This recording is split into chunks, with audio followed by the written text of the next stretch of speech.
এই গণহত্যাকারী, লুটপাটকারী, দুর্নীতিবাজদের যাদের এখনো গ্রেপ্তার করা হচ্ছে না, তাদেরকে গ্রেপ্তার করতে হবে। মাননীয় প্রধান উপদেষ্টার কাছে আমাদের জানতে চাওয়া যে এই যে ছাত্র জনতারা জীবন দিয়েছেন, রক্ত দিয়েছেন, তাদের যে চাওয়া, তাদের সন্তান, তাদের পিতামাতা ফিরে আসবে না, তাদের হাত পা ফিরে আসবে না, তাই তারা চায় না আওয়ামী লীগ এবং তার দোসরেরা ফিরে আসুক। এই বিষয়ে ওনার সুস্পষ্ট বক্তব্য দিতে হবে।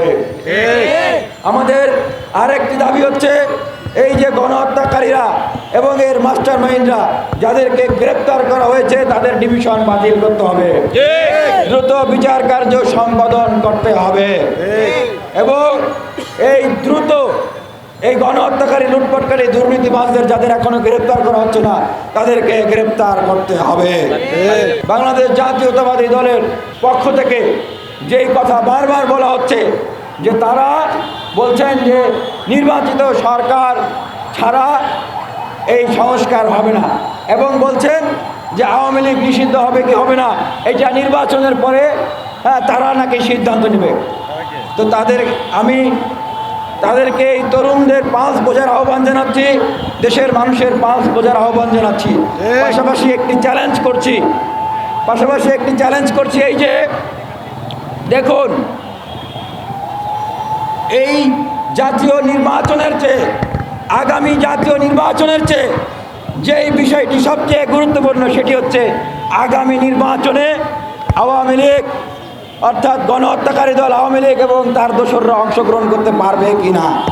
আমি আবারও বলছি, আগামী জাতীয় নির্বাচনের চেয়েও যেই বিষয়টি বেশি গুরুত্বপূর্ণ সেটি হচ্ছে আগামী জাতীয় নির্বাচনে গণহত্যাকারী ফ্যাসিবাদী দল আওয়ামী লীগ এবং তার দোসরেরা এবং সেই ব্যানারে যারা নির্বাচনে অংশগ্রহণ করেছিল তারা অংশগ্রহণ করতে পারবে কিনা এটি আগে ফয়সলা করতে হবে।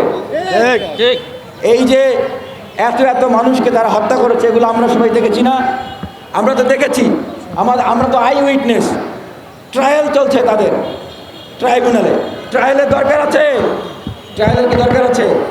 আমরাই তো সাক্ষী। তারপরেও যদি আপনারা মনে করেন যে না, বাংলাদেশের মানুষ এখনও চায় আওয়ামী লীগ ফিরে আসুক, তাহলে চ্যালেঞ্জ করছে, প্রধান উপদেষ্টার প্রতি আহ্বান জানাচ্ছে, আপনি গণভোটের আয়োজন করেন। এই দেশের বিপ্লবী ছাত্র জনতারা, এই দেশের গণমানুষ, তারা আগামী নির্বাচনে আওয়ামী লীগকে চায় কিনা সেটি, এবং পাশাপাশি আরও একটা জিনিস যোগ করে দিবেন এই গণভোটে, যেই দল এবং যেই দলের নেতারা এই আওয়ামী লীগকে আগামী নির্বাচনে চায়, তাদেরকেও মানুষ আসলে আগামীতে পার্লামেন্টে দেখতে চায় কিনা।